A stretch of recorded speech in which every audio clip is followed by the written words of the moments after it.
Blackfoot Communications is actively supporting the communities we serve across Montana and Idaho. We are installing hundreds of miles of fiber in our service territories, increasing the broadband experience in our rural communities. We are delivering remote workforce solutions for our business communities. We are creating new, innovative solutions for our local entrepreneurs and enterprise organizations. Learn how your company can benefit. Call today at 541-5000 or go to blackfootbusiness.com. Blackfoot Communications. Connect to more.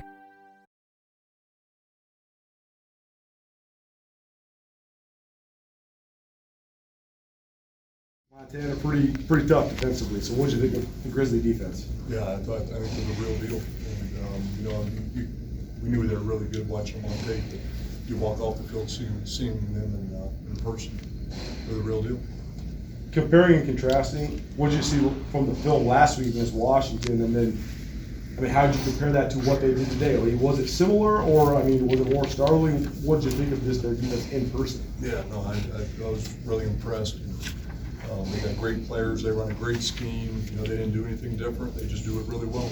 And credit to those guys. And again, there's no question that's one of the better defensive units in the country. Broadly, their defensive scheme is similar in premise to when you guys played them in 2018. How do you think it's sort of diversified or improved based on the personnel and just the development they've done? Yeah, I think the personnel's better than when we played in 18. And they definitely have added some wrinkles, and they create some unusual box looks for you and where they place the buck, and they make you communicate at a very high level. And they do some really good things scheme-wise, where kids play very fast, very hard, and they're confident with the work. This is a very competitive game through a good portion of the front end of it. Was there something that you felt shifted, in sort of the end of the half where you get the score against you, and then the beginning of the half coming out there? Yeah, I was really disappointed right there at the end. We cut a guy loose in man coverage, and that was really the story for us. We dug ourselves in a hole right there at the end of the half, and then really when we started the second half. And it's hard to recover against a really good football team like Montana, when you do that. And we knew that coming in, that this was going to be a game that we had to play very clean, and we did not do that. Our eye discipline was not consistent throughout the night. You got to fit gaps consistently on defense against this team. We didn't do that. And offensively, we had a really hard time protecting and really establishing some type of consistency and staying on schedule. We didn't stay on schedule all night, and so you got to be able to eliminate negative plays, and we weren't able to do that. Bright spot, probably Michael Lawson. He played outstanding. Mike Lawson's he's a great player. He's a great competitor, and that's what we've grown to expect out of Mike week in and week out. He's regardless of score, regardless of circumstance, he's going to battle and he's going to fight. And we got a handful of kids like that, but Mike's one of them. Dennis Houston had such an outstanding performance last week. Still leads you guys in receiving this week, but did they do anything in particular to take him, to limit him, I guess, or was there anything particular coverage-wise or anything they did to? Well, again, I think it starts in the box with these guys. You got to have, you got to be able to sit in the pocket clean to make throws downfield, and credit to Montana, we were never comfortable, throughout the course of the night.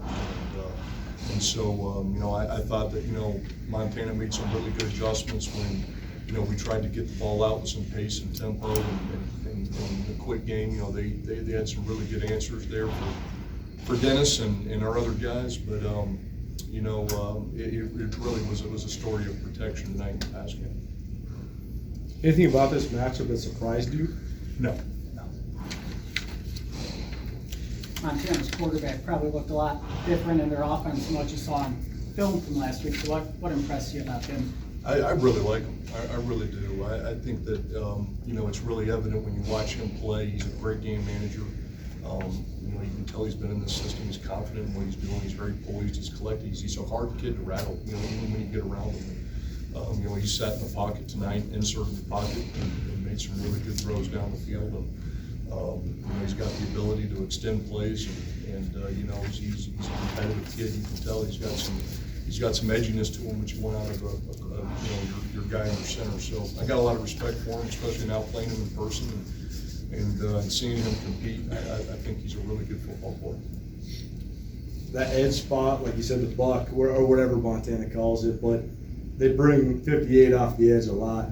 But the way that they change their fronts and the way that they sort of smoke screen you with the variety of pressures, how hard is that as an offensive? Yeah, it makes you communicate, and it makes you communicate at a really high level, and you know, that's what offensive football is all about. I mean, you gotta have a bunch of guys that do their 111th and do their job, and if there's any doubt or any hesitancy in what you're doing or who we're IDing in our protections or run game, it can make you play slow, and I thought that was a little bit of the case tonight. You know, and again, credit to Montana, does a great job moving him around and presents a lot of different pictures for you pre-snap, and so, you know, and then, you know, you couple that with being in this type of environment and atmosphere, it makes the communication piece that much more difficult.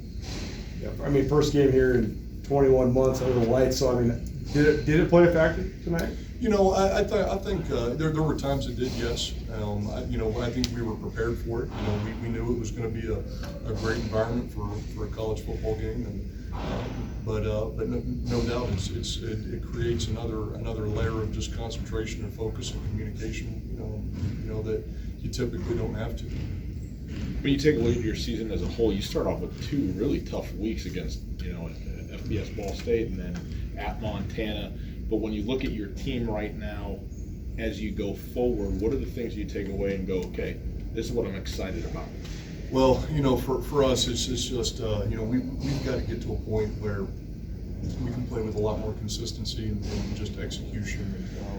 We have a lot of areas that we need to improve. And, you know, when you play a caliber of a football team like we did tonight against Montana, you know, it gives you a really a dose of reality in where we're at and in the areas that we've got to improve, and with eagerness and urgency. And so, you know, the schedule doesn't get easier for us, guys. We got Eastern Washington next week, and then we got a full Missouri Valley slate. And so, but there's a lot of football left, and we got great kids in our locker room. And you know, 1 game, 2 games doesn't define us, and you just got to keep pressing forward and moving on, and that's what we'll do. The Big Sky and the Missouri Valley, kind of the 2 lone rangers out west. So there's always these Big Sky Missouri Valley crossovers. What do you think of those, or what do you sort of think of this, the dynamic between the 2 conferences? I think it's great for college football. I do think that, you know, these 2 conferences have really established themselves as, you know, the dominant leagues in Division I FCS football. So, you know, I think it's a great thing for college football, and it's a great thing for these players to be able to compete, you know, against other high-level opponents in different areas of the country. And, so it's a good thing.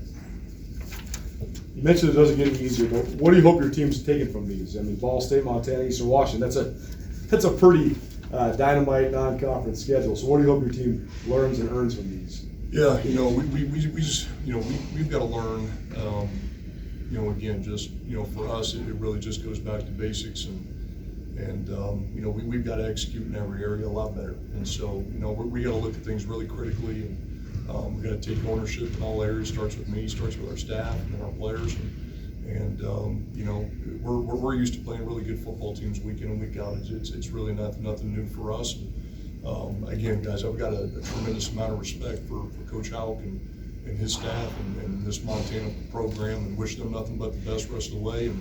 And our focus will be on us getting better. Like you said, a lot of hard teams week in and week out in the Missouri Valley there. Do you think Montana is worthy of being ranked #1 in the country? I would say they should definitely be in the discussion. We good, guys? Great, thanks, Coach. Okay. Thank you.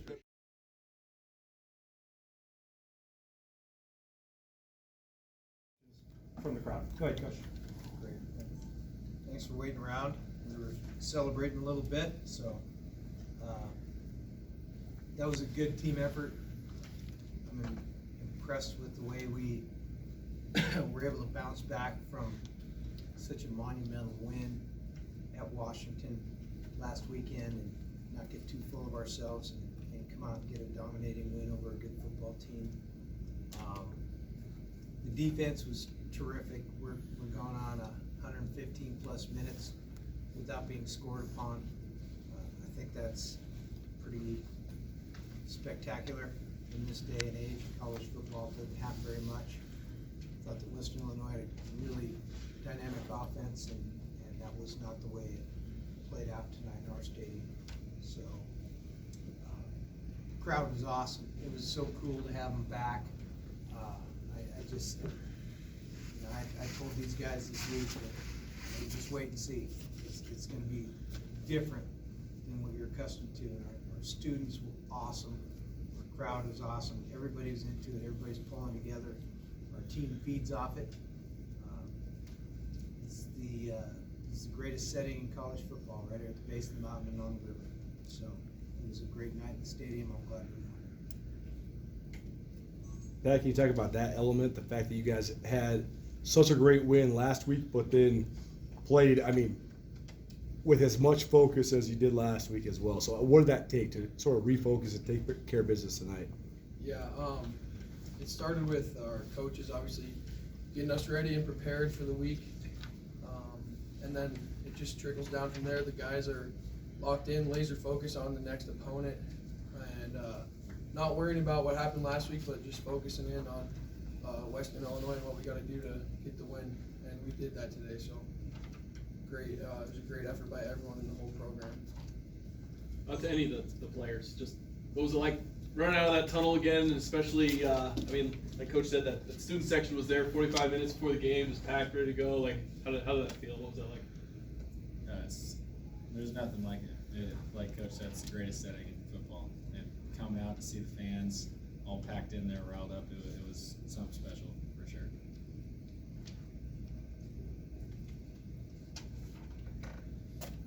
Patrick, can you talk a little bit about, there are a couple turnovers. There was the interception at the 5-yard line because you guys were going in, as the offense was going in. The next play, you get a strip sack. Can you take me through that play, what the mindset was with the defense? Yeah, so we, as a defense, we focus on getting stops, especially after there's a sudden change. So that's a huge deal for us that we focus and put emphasis on. And with us facing the north end zone, the fans were electric. The effort just amps up there. Not that it's lacking any other play, but just something special about facing that north end zone, and there's nothing like it. So we were able to get that down and get the ball back for our offense. Coach, when it comes to defensive execution, they were trying to run sort of these inside stretch plays with wide receiver reverses, stuff like that to try to press the edge, but it seems like every player on your defense can set the edge. So just talk about that element, being able to, not really have any vulnerability interiorly or exteriorly.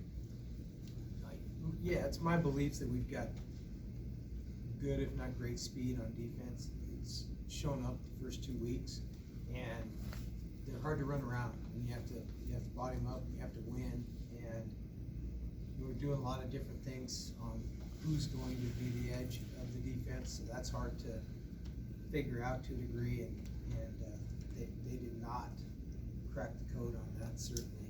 And when you start looking at it, and it gets to be where a 3-yard run's a big gain, you feel pretty comfortable with the defense.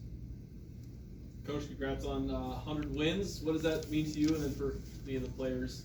What's it like when a coach gets a milestone like that for you guys?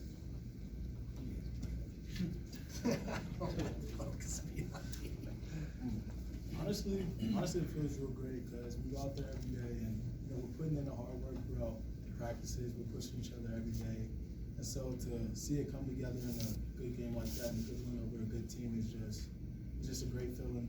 All the hard work we put in, all the great coaching throughout, the tough days, great game overall. So just it's a great feeling, honestly. Great win. Coach, even with some of the distractions during the week, your players had all day to think about it, families here, big tailgate scene. How do you feel like the team handled the mental aspect of kind of waiting all day until the game and some of the distractions that come with families here and just the first real game back on campus? Yeah, I think speaking to that point exactly is I think to a man, everybody kind of detests night games. So we like getting up and playing, and no one here's a big fan of night games, but you have to learn how to do that. I think we have a mature group, We tell them what we expect. They have the ability to focus on what needs to get done and then go do it. So our adage is we'll play at 2 in the morning in the parking lot if that's what we're going to play. We're going to go play and we're going to go win. Coach, I know you're dreading these questions, but what have you learned from win 1 to 100? I think, like anything else, you get better at things. So I've improved dramatically as a coach. But, every win that we get, it takes a lot of work by a lot of people. It's not one guy. It's a lot of work by a lot of people pouring forth a lot of themselves, their time, their efforts, emotion. And so I'm a figurehead, and it's nice to be the guy that gets some of those accolades, but it's everybody else. And is this the success you envisioned returning to your alma mater? It is. In fact, I think I just said that in the locker room. Hey, I told them, I said, you guys, you did it. They're back. Everybody's in. Everybody's on board. Everybody's having fun. And most of all, maybe us.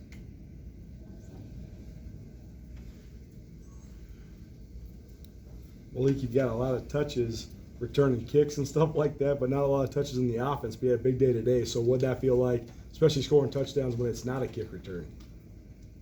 Honestly, it was a great feeling, just seeing how, after all that time, just being a kick returner, just helping, where I can, just fit in my role with the team, so now that it could fit into that, whether it's on the offense or things like that, just seeing it all come together and gel pretty well.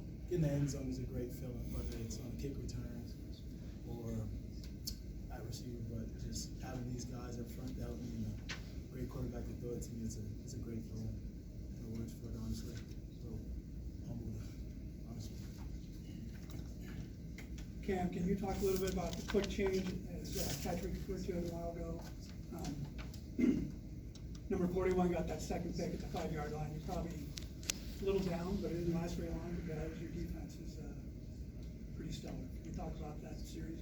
Yeah. I mean, 41, he's a good player. He really is. He flies around. But our defense, they're something else.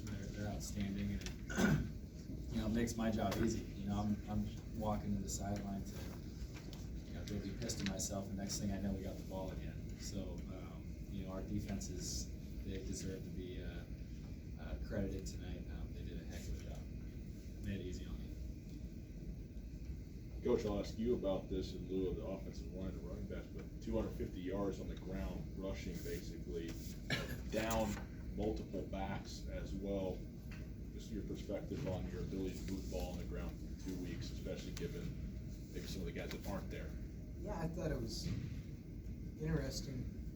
We heard a lot this week about Washington not having their top 3 receivers against us. Nobody seemed to mention that we played our 4th, 5th, and 6th running back. It doesn't matter who it is, who's in the game. I think everybody's playing hard, playing well. I think the biggest reason for that is they're accountable to each other. It's hard to walk into our locker room and not be accountable to doing your job. I think that's the expectation. If you're in the game, everybody expects you to do your job, and those guys have done it well. I thought they ran hard tonight. Thought the O-line played really well. Judy Bergen was a true freshman wide receiver about 10 days ago, so he did a nice job. I'm proud of him. And Justin got those guys ready. But, good days ahead, I think, for that group. Cam, how would you say what Malik brings to the offense, and then the work that he's put in to earn those reps, so to see him have the game that he did, what's that like, for you? Yeah, I mean, it's the shadow work, as I call it. He works his tail off when no one's looking, and I told him on the sideline, I knew it was going to happen. It was just a matter of time. He's an explosive player. You guys have seen that in the return game, and it was really cool to see him get those plays today. It's really cool. Hey Cam, 2 interceptions, but you come back on the next drive and with a touchdown drive on both of those. How are you able to stay so composed in those situations? It's been a big, point of emphasis, you know, the last however long I've been here, and especially in fall camp, just being able to bounce back when things happen. You know, this game of football, things happen all the time that you can't plan for, and when it does, you got to be able to bounce back. And so, you know, these coaches did a heck of a job getting me ready, and you know, I just went out there and operated. And then you and Malik, it seems like, developed a lot of chemistry during camp in August. How would you describe why you guys developed that and how that's translated over on the field? Yeah, I mean, just kind of like what I said, he's a really hard worker. He, you know, he gets real frustrated at himself when he messes up, just like everybody else. And you know, it's hard not to get him the ball when he's as open as he was today. Cam, or even maybe Malik, I mean, Coach talked about the run game and he's proud of them. Seemed like that opened up the play action game a lot for you guys in the second half. Is that what you guys want to do? I mean, hit them with the run early and then play action, and how much easier does that make it for you? Yeah, I mean, it's something we saw early in the week in film, and you know, we were looking to expose that whenever we could. And you know, Coach Rosenbaum and Coach Peets put together a great game plan. You know, it was just our job to go execute it. So yeah, credit to them. Cam, last 30 seconds of the first half, you know, it's kind of like a fire drill out there, everyone running around.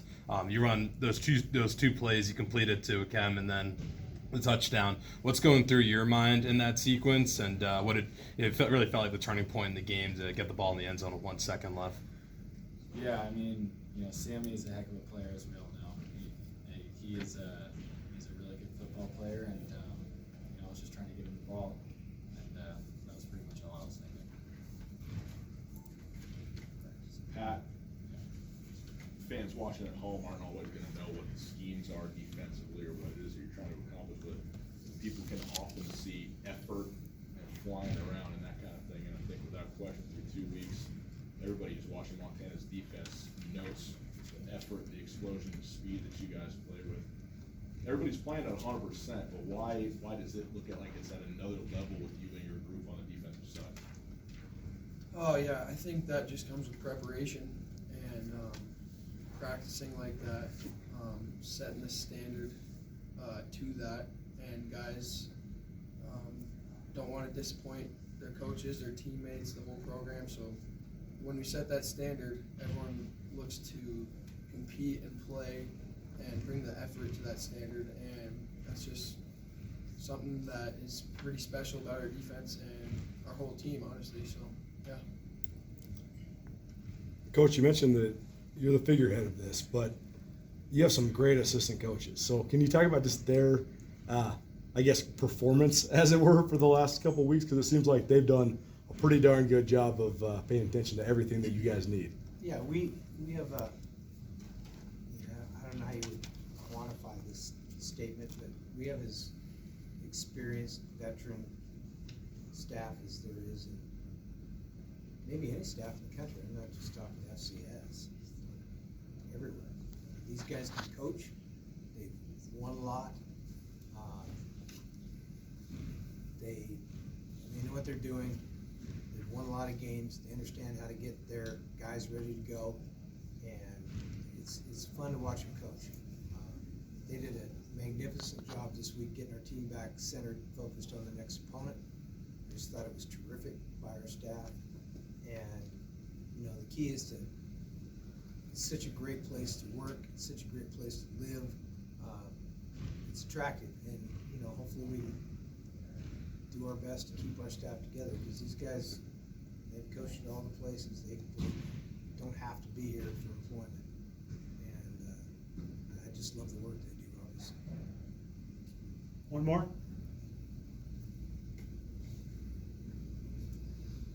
You guys are kind of rolling right now. Do we wish the bye week was not coming up so you can keep playing some football, or what are we thinking? Yeah, I mean, it's going to be good to get some bumps and bruises healed, but, you know, we want to play every Saturday, and it's special to play college football, and we love that. So, I mean, we're disappointed, but, you know, you take that time off and get healthy and get some things fixed and corrected, so we'll be back. Thanks, everybody.